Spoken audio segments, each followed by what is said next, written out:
नमस्कार दोस्तों, 8 PM में आपका स्वागत है। मैं हूं आपका दोस्त धर्मेंद्र कुमारी। दोस्तों, कांग्रेस एक ऐसी पार्टी है जिसको किसी भी दुश्मन की ज़रूरत नहीं है, क्योंकि कांग्रेस के लोग ही आपस में दुश्मनी निकालते हैं। और कांग्रेस की ये विशेषता है कि वहाँ पर इतने सारे धड़े हैं कि आपको एक धड़े से अगर नाराज़गी है, आप दूसरे धड़े में जा सकते हैं, दूसरे से नाराज़गी है, तीसरे में जा सकते हैं। ऑप्शन बहुत हैं।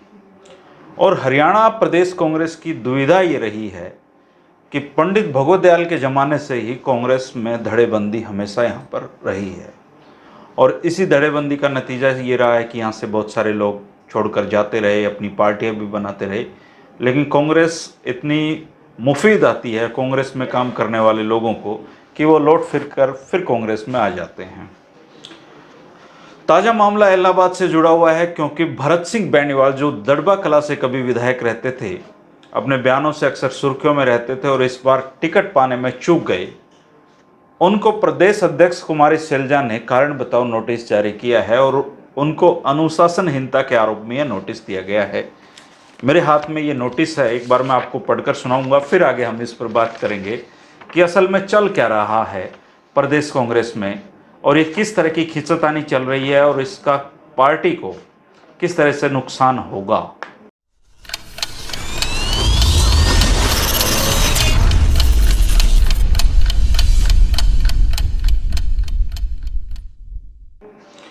सैलजा जी ने ये जो नोटिस भरत सिंह बेनीवाल जी को दिया है, इसमें लिखा है कि प्रिय भरत सिंह बेनीवाल जी, विधानसभा क्षेत्र इलाहाबाद के उपचुनाव 2021 में कांग्रेस पार्टी के अधिकृत उम्मीदवार के पक्ष में चुनाव प्रचार के दौरान आपकी भूमिका नकारात्मक रही है।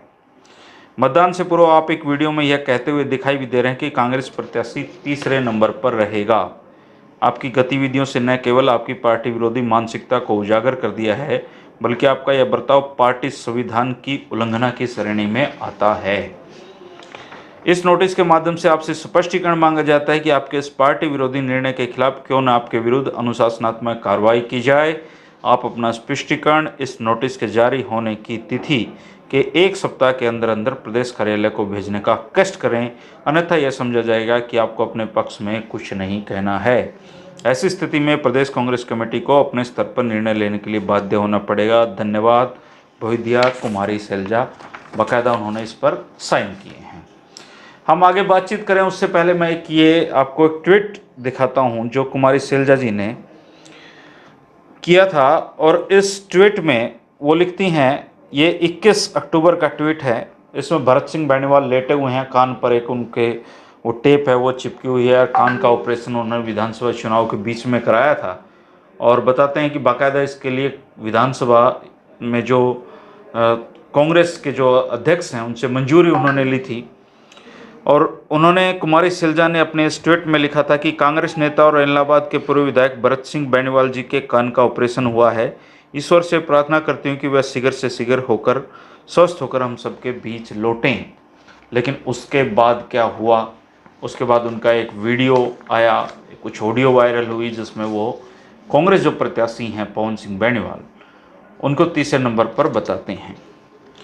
अब जब टिकट पवन बेनीवाल को कांग्रेस की दी और कुमारी सैलजा ने दी, तो उसके बाद जो पवन बेनीवाल को जिताने का जिम्मा था वो कुमारी सैलजा के कंधों पे था। हालांकि रस्म अदायगी के लिए बहुत सारे कांग्रेसी नेता भी गए, भूपेंद्र सिंह हुड्डा भी गए, लेकिन भूपेंद्र सिंह हुड्डा उतने आक्रामक तरीके से इस चुनाव प्रचार में शामिल नहीं हुए और बीच में ही हिमाचल चले गए, जहाँ पार्टी ने उनकी जिम्मेदारी लगा रखी है। और इसी दौरान भरत सिंह बेनीवाल भी कान के ऑपरेशन के लिए इलाहाबाद विधानसभा चुनाव छोड़ गए और अंत तक कुमारी सैलजा इस चुनाव में डटी रही और पवन बेनीवाल को जिताने की कोशिशें करती रही। अब उसका नतीजा क्या निकला, आप मेरे ये जो डाटा है इलेक्शन कमीशन की वेबसाइट पे, अभय सिंह चौटाला को इस चुनाव में 65,992 वोट मिले। 43.49% वोट उनको कुल वोटों का मिला। गोविंद कांडा जो भारतीय जनता पार्टी के कैंडिडेट थे उनको 39.05% वोट मिले। 59,253 वोट उनको हासिल हुए। और जो पवन बेनीवाल हैं उनको 13.78% वोट हासिल हुए। 20,904 वोट उनको मिले और उनकी जमानत जब्त हो गई। अब अगर आप इसको 2019 के विधानसभा चुनाव से तुलना करें तो पवन बेनीवाल तब बीजेपी के कैंडिडेट थे और कांग्रेस के कैंडिडेट भरत सिंह बेनीवाल थे, जिनको इस बार टिकट नहीं मिली। तो 2019 में अभय सिंह चौटाला को 37.86% मत मिले थे, 57,055 मत उनको मिले थे, लेकिन इस बार उनको 65,992 मत मिले हैं, 43.49%, यानी कि अभय चौटाला का मत प्रतिशत भी बढ़ा है। और जो 5.3% 63% अभय सिंह चौटाला का इस चुनाव में मत प्रतिशत बढ़ गया, वहीं भाजपा के जो कैंडिडेट हैं, पिछली बार पवन बेनीवाल थे, उनको 29.95% भाजपा कैंडिडेट को मिले थे, 45,133% वोट थे, और इस बार प्लस 9.10% मत उनका इस बार बढ़ा है। और जो भरत सिंह बेनीवाल हैं, उन्होंने 35,383 वोट हासिल किए थे, 23.48% उनका मत था, जो इस बार कांग्रेस कैंडिडेट का -9.7% मत घटा है। और यही बात अभय सिंह चौटाला भी कह रहे हैं कि कांग्रेस ने अपने जो वोट हैं वो भारतीय जनता पार्टी के कैंडिडेट के पक्ष में गिरवाए हैं, plus 9.10% vote Bharatiya Janata party का पड़ा है। और ये जो जुत्तम पजार है कांग्रेस में, ये जुत्तम पजार इसलिए है क्योंकि अब हार तो गया है, हार तो पवन बेनीवाल चुके हैं, लेकिन इतनी बुरी तरीके से हारेंगे ये किसी को पता नहीं था। हारे भी इसलिए हैं क्योंकि कांग्रेस एकजुट होकर कभी चुनाव नहीं लड़ती, और इस चुनाव के बाद कांग्रेस की आलोचना ये कहकर हो रही है कि कांग्रेस को किसी दुश्मन की ज़रूरत नहीं है। कांग्रेस के कैंडिडेट अपने आप को धड़े एक दूसरे को हराने में लगे रहते हैं और इसका फ़ायदा दूसरे लोग उठा ले जाते हैं। भूपेंद्र सिंह हुड्डा और कुमारी शैलजा की प्रतिद्वंदता आपस में किसी से छुपी हुई नहीं है। इसी चक्कर में जो जिला अध्यक्ष हैं, संगठन है प्रदेश में, कांग्रेस का खड़ा ही नहीं हो पाया है। और ये बात करते हैं मुकाबले की भारतीय जनता पार्टी से, जिन्होंने पन्ना प्रमुख तक अपने तय कर रखे हैं, त्रिदेव उन्होंने बूथ पर तय कर रखे हैं। तो जब आप किसी चुनाव से पहले कर आपकी तैयारियां मुकम्मल ना होंगी और आपके नेता आपस में लड़ते रहेंगे, तो आप किस तरीके से एक उस पार्टी का मुकाबला करेंगे जो सत्ता में बैठी है और रोज़ चुनावी मोड में रहती है।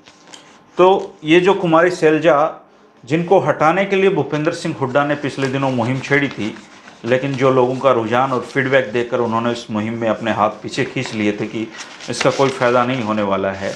और अब जब कुमारी शैलजा का वक्त आया है, क्योंकि पवन बेनीवाल की बहुत बुरी हार है और इस बुरी हार से प्रदेश की जनता में कोई अच्छा संकेत नहीं गया है, और चुनाव को लेकर उपचुनाव एक बहुत बड़ी वो होती है। अगर वो दूसरे नंबर पे रहते तो कांग्रेस कम से कम एक अपनी पीठ ठोक सकती थी कि भारतीय जनता पार्टी, जननायक जनता पार्टी को लोग पसंद नहीं कर रहे हैं, और अभय चौटाला चूंकि इस्तीफा दिया था तो उनको वोट देना ही था। लेकिन तीसरे नंबर पर रहना वास्तव में कांग्रेस पार्टी के लिए बहुत शर्मनाक बात है, कांग्रेस के संगठन के लिए शर्मनाक स्थिति है। और अब ये जो लेटर बम उन्होंने भरत सिंह बेनीवाल पर फोड़ा है, ये लेटर बम आने वाले दिनों में बहुत कुछ कहेगा, क्योंकि भरत सिंह बेनीवाल जग जाहिर है कि भूपेंद्र सिंह हुड्डा खेमे के नेता हैं। अगर उनको टिकट दी जाती तो फिर इस चुनाव की जिम्मेदारी भूपेंद्र सिंह हुड्डा पर थी, लेकिन जो ही ये टिकट पवन बेनीवाल को कुमारी शैलजा ने दिलवाई और उन्होंने उन्हीं को ज्वाइन करवाया था पार्टी में, तो उसके बाद फिर जो भूपेंद्र सिंह हुड्डा ग्रुप के लोग थे, उन्होंने ये कहना शुरू कर दिया था कि बड़ौदा की जो टिकट है वो भूपेंद्र सिंह हुड्डा इंदुराज नरवाल को दिलाकर लाए और उन्होंने उनको जिताकर भी दिखा दिया। तो अब ये जो टिकट है एलनाबाद की, ये कुमारी शैलजा ने दी है, तो ये जिम्मेदारी उनकी बनती है कि वो उनको जिताकर दिखाए। साफ साफ संकेत यह है कि दोनों में से मजबूत कौन है इसको दिखाया जाए, और इस मजबूती के चक्कर में जो कांग्रेस है वो कांग्रेस हमेशा पीछे रह जाती है, और इनकी जो फूट है वो हमेशा पार्टी को इनकी नुकसान पहुंचाती रहती है। इसलिए कांग्रेस को किसी दुश्मन की ज़रूरत नहीं होती है, ऐसा लोग कहते हैं।